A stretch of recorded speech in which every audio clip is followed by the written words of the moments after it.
Bien, vamos a continuar con la segunda sección que tiene que ver con la guía de aprendizaje en la educación remota.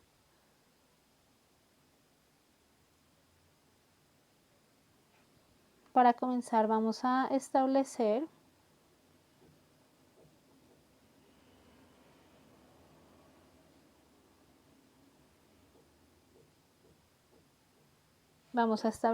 la diferencia entre plan de aula y guía de aprendizaje.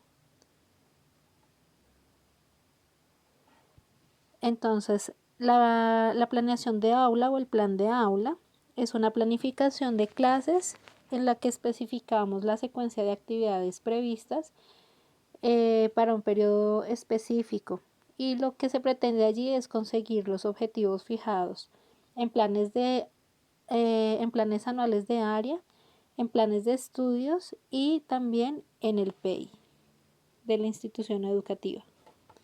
Por su parte, la guía de aprendizaje nos permite sistematizar las mediaciones o intervenciones que los docentes desean realizar para orientar el desarrollo de las tareas que afrontan los estudiantes.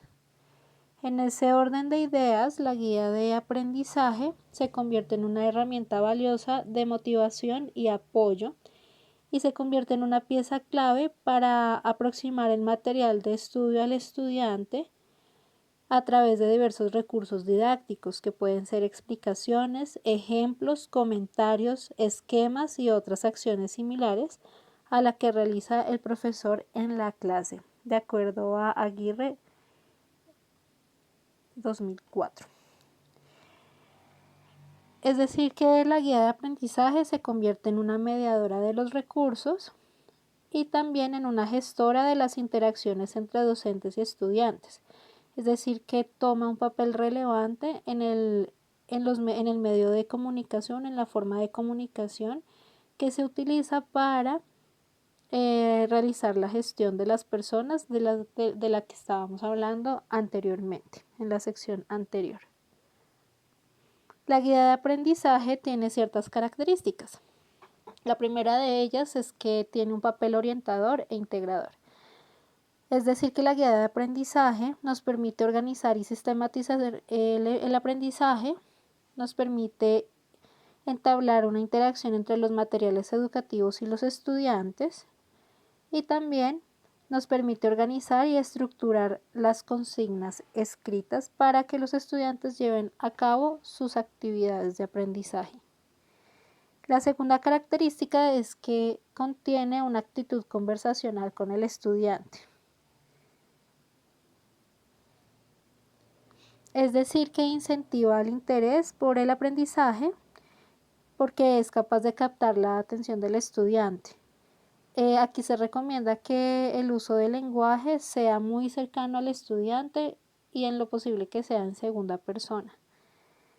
También es relevante relacionar en la guía de aprendizaje expresiones que sean muy familiares para el niño y la niña, expresiones que se utilicen frecuentemente en el aula, que como grupo tengan como en común, por así decirlo. Además de esto, la guía de aprendizaje debe establecer una conversación didáctica guiada a través del uso de orientaciones y expresiones usadas en el aula, como les venía diciendo. Esta guía también establece canales de comunicación, es decir, que debe suscitar al diálogo a través de las motivaciones escritas. Y finalmente brinda sugerencias para posibilitar el aprendizaje a través del uso de enunciados que permitan recapitular lo abordado. Y finalmente tiene un rol de facilitador de la comprensión del aprendizaje. Entonces la guía es una mediadora en la construcción del conocimiento, propicia flexibilidad para consultar otras fuentes de información, atiende los distintos estilos de aprendizaje y además involucra los objetivos de aprendizaje que se quieren cumplir al final del proceso. Adicionalmente, la guía de aprendizaje permite que el estudiante haga una conexión con los aprendizajes previos entre los aprendizajes previos y los nuevos aprendizajes. La guía también establece tareas como un mecanismo de evaluación formativa y provoca una reflexión por parte de los estudiantes sobre su propio aprendizaje.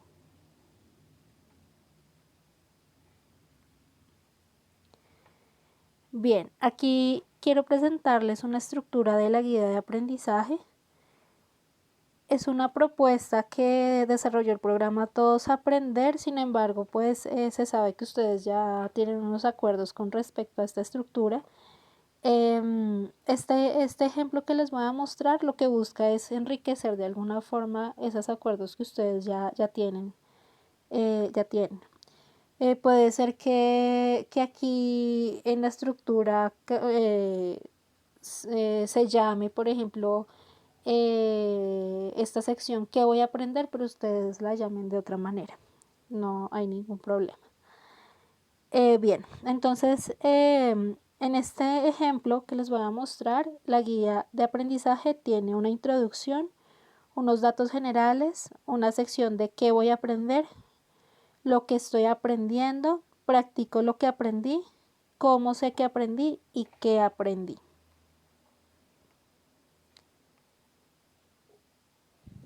Entonces, en la introducción, básicamente se presentan los recursos que la guía involucrará y se brindan algunas recomendaciones generales. En este caso tenemos un trabajo con el material PREST. Entonces aquí mostramos una descripción o en esta introducción se hace una breve descripción de los recursos que se van a implementar y de algunas recomendaciones generales. Por ejemplo, aquí la recomendación general dice: recuerda, debes hacer un buen uso del libro, así que no lo pierdas o lo dañes. El uso del libro es tu responsabilidad. Posterior a esto, tenemos unos datos generales en los que enfatizamos en el nombre del establecimiento educativo, el grado, fechas de recibido y de entrega, nombre del estudiante, nombre del docente, las áreas y de vital importancia incluir los objetivos de aprendizaje que van a aprender los estudiantes al finalizar el desarrollo de la guía. Posteriormente tenemos aquí la sección ¿qué voy a aprender? En esta sección se motiva a los estudiantes hacia un nuevo aprendizaje, reconociendo sus saberes previos y la importancia y necesidad de dicho aprendizaje. Entonces este es el momento en el que proponemos una actividad que le permita al estudiante hacer una conexión con sus aprendizajes previos. Entonces, en esta parte de la guía también damos unas orientaciones acerca del recurso que se va a implementar y también acerca de qué deben hacer con las tareas. También en esta sección podemos brindar algunas orientaciones que intervengan en las tareas que proponen los recursos para vincular a los estudiantes. Entonces se pueden hacer preguntas de activación de saberes previos. Luego viene la sección lo que estoy aprendiendo y en esta sección se le presenta al estudiante el conjunto de conocimientos y habilidades que son necesarios para la comprensión del objetivo de aprendizaje. Entonces aquí vamos a hacer una estructuración del conocimiento y bueno, en el ejemplo aquí nos presenta inicialmente unos ejercicios. Nos dice: vas a empezar tu aprendizaje, primero lee de las páginas 15 a la 16. Aún no escribas nada, te iré indicando cuándo debes resolver las actividades. Entonces se les plantean unas actividades a manera de práctica, se le indica al estudiante pues que todavía no deben resolver esas actividades porque posterior a estas actividades, a esas orientaciones, vamos a hacer como la presentación de los procedimientos que le van a ayudar a resolver esas actividades que se presentaron anteriormente. Entonces aquí igual hace como una orientación, dice: antes de leer nuevamente la página 15, recuerdas que son fraccionarios y se empieza a desplegar el concepto como tal de un fraccionario. Luego de esta estructuración, también se pueden incluir orientaciones que complementen y profundicen los conceptos, procedimientos y vocabulario que fueron abordados previamente. De allí, de esa estructuración, pasamos a la práctica, a la sección practico lo que aprendí. Es decir, se presentan allí tareas que tienen como fin consolidar los conocimientos y habilidades. Entonces, igual, esta parte de la guía debe contener orientaciones sobre el recurso que van a utilizar.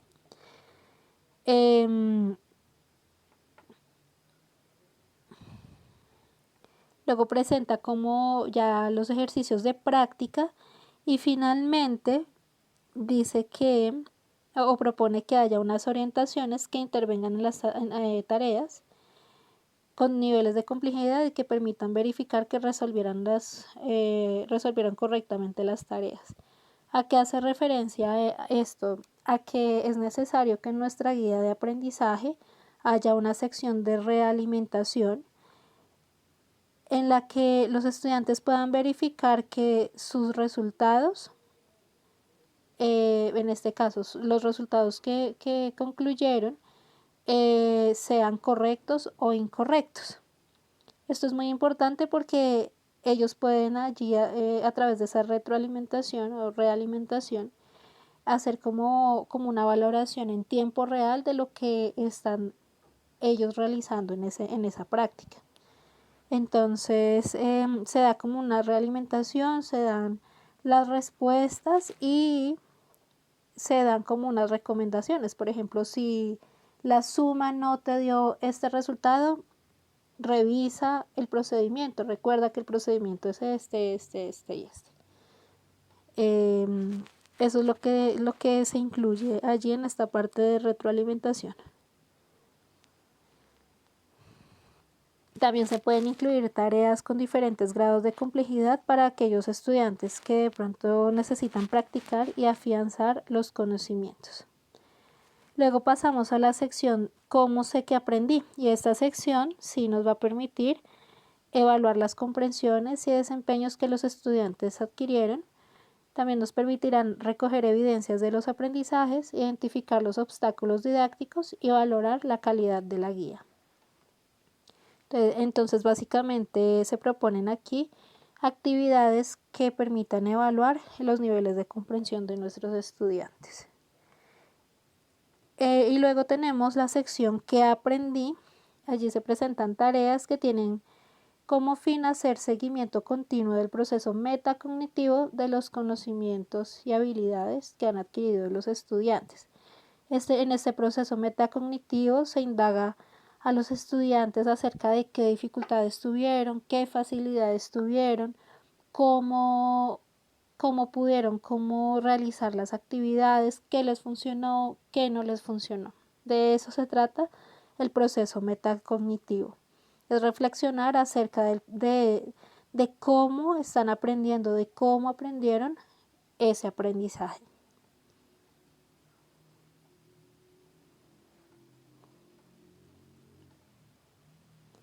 Bien, el programa Todos Aprender también propone unos elementos que nos permitirán hacer como una autoevaluación del diseño de la guía de aprendizaje que yo realicé como docente. Entonces nos propone que en nuestra autoevaluación como docentes reflexionamos si nuestra guía de aprendizaje media el uso de los recursos, permite hacer una mediación en el uso de los recursos, si permite o no establecer un lenguaje cercano, si motiva o no, si orienta y facilita, si realimenta las tareas o no las realimenta, si evalúa formativamente o no lo hace. Entonces son elementos relevantes para nosotros poder como autoevaluar nuestra guía de aprendizaje. Bien, profes. Con esto cerramos como la conceptualización. Los voy a invitar a que pasen a la segunda parte del conversatorio acerca de guías de aprendizaje. Entonces vamos a responder dos preguntas que son: ¿cuáles son las ventajas de trabajar con guías de aprendizaje? ¿Cuáles son los principales retos en la elaboración e implementación de este tipo de material? Los invito, profes, a ir al Google Classroom y continuar con la presentación de diapositivas que estábamos realizando en la primera parte, en la parte de gestión de ambientes de aprendizaje emergentes. Entonces ahí a continuación de esa presentación van a encontrar estas dos preguntas, las vamos a resolver allí.